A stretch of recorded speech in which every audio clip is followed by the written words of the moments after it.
Nahdlatul Ulama, didirikan pada 31 Januari 1926 di Surabaya oleh Kiai Haji Hasyim Asy'ari. Latar belakang berdirinya Nahdlatul Ulama berkaitan dengan munculnya gerakan pembaruan Islam di dunia, serta kebijakan di wilayah Hijaz yang membatasi praktik bermazhab. Kondisi ini menimbulkan kekhawatiran para ulama pesantren karena dapat menghilangkan kebebasan dalam mengikuti mazhab. Selain itu, ulama pesantren ingin menjaga ajaran Islam yang telah berkembang di Indonesia agar tetap sesuai dengan tradisi Ahlus Sunnah wal Jamaah yang sudah mengakar di masyarakat. Sebelum berdirinya Nahdlatul Ulama, dibentuk Komite Hijaz sebagai upaya memperjuangkan kebebasan bermazhab kepada penguasa di Hijaz. Komite ini menjadi langkah awal dan faktor penting dalam lahirnya Nahdlatul Ulama sebagai organisasi keagamaan. Pokok ajaran NU berlandaskan pada Ahlus Sunnah wal Jamaah, yaitu paham yang mengikuti ajaran Nabi Muhammad SAW dan para sahabat. Dalam bidang akidah, NU mengikuti pemikiran Imam Asy'ari dan Maturidi yang menekankan keseimbangan antara akal dan juga wahyu.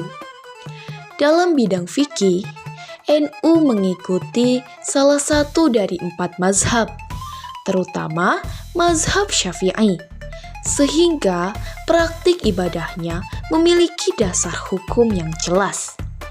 Dalam tasawuf, NU mengikuti ajaran Imam Al-Ghazali yang menekankan penyucian hati juga akhlak. NU juga memiliki prinsip dasar, yaitu tasawuf yang artinya moderat, tasamut yang berarti toleransi, tawazun, keseimbangan, dan i'tidal dapat diartikan dengan keadilan. Prinsip-prinsip ini menjadi pedoman dalam kehidupan beragama, bermasyarakat, dan bernegara agar terciptanya lingkungan yang harmonis.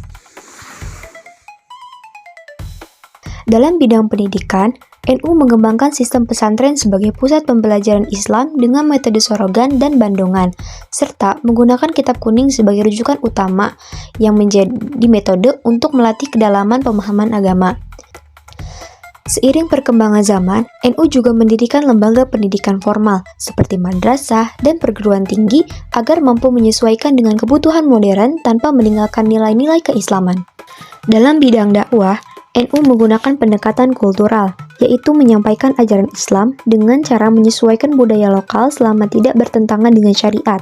Contohnya, seperti tradisi tahlilan, yasinan, dan maulid yang tetap dilestarikan sebagai sarana dakwah.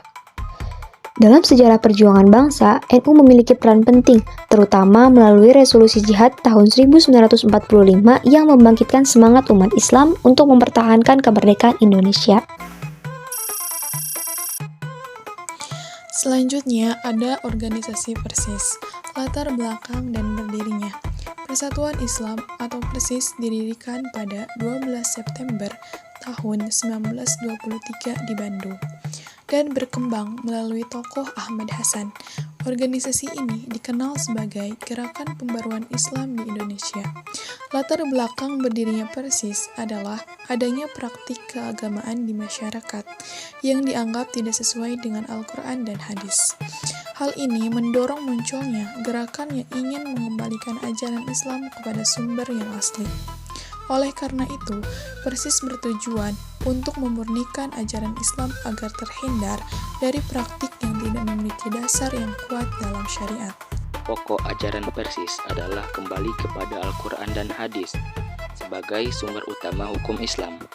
Persis menolak taklid buta dan mendorong ijtihad, yaitu usaha memahami ajaran Islam secara langsung berdasarkan dalil yang sahih. Pendekatan ini bersifat tekstual, namun tetap menggunakan akal secara rasional. Dalam bidang pendidikan, Persis mengembangkan sistem yang memadukan ilmu agama dan ilmu umum. Metode yang digunakan seperti diskusi dan analisis dalil bertujuan melatih kemampuan berpikir kritis. Dalam dakwah, Persis bersifat langsung, tegas, dan argumentatif. Dengan fokus pada pemurnian akidah dan ibadah, oleh karena itu Persis lebih selektif terhadap tradisi yang tidak memiliki kasar dalam Al-Quran dan hadis. Persis berperan penting dalam mengembangkan pemikiran Islam yang rasional, kritis, dan menjadi pelopor gerakan pembaruan di Indonesia. Majelis Islam ala Indonesia MIAL didirikan pada tahun 1937 di Surabaya sebagai wadah kerjasama berbagai organisasi Islam. Latar belakangnya adalah kondisi umat Islam yang terpecah dalam berbagai organisasi. Sementara Indonesia masih berada dalam penjajahan, sehingga diperlukan persatuan untuk memperkuat perjuangan. Perbedaan dengan NU dan Persis, MIAL tidak memiliki pokok ajaran khusus karena bukan organisasi keagamaan yang berdiri sendiri, melainkan bersifat predatatif dan koordinatif. Artinya, MIAL merupakan gabungan dari berbagai organisasi seperti NU, Muhammadiyah, dan Persis yang berfungsi sebagai penghubung. Fokus utama MIAL adalah menyatukan langkah umat Islam melalui kegiatan, kongres, musyawarah, serta kerjasama dalam bidang keagamaan, sosial, dan politik. Dalam perjuangan kemerdekaan, MIAL berperan dalam memperkuat persatuan umat Islam. Namun, pada masa pendudukan Jepang, MIAL dibubarkan dan kemudian digantikan oleh organisasi Masyumi. Secara keseluruhan, NU berfokus pada menjaga tradisi dan modernisasi Islam, Persis pada pemurnian ajaran, dan MIAL sebagai wadah persatuan umat Islam dalam menghadapi penjajahan.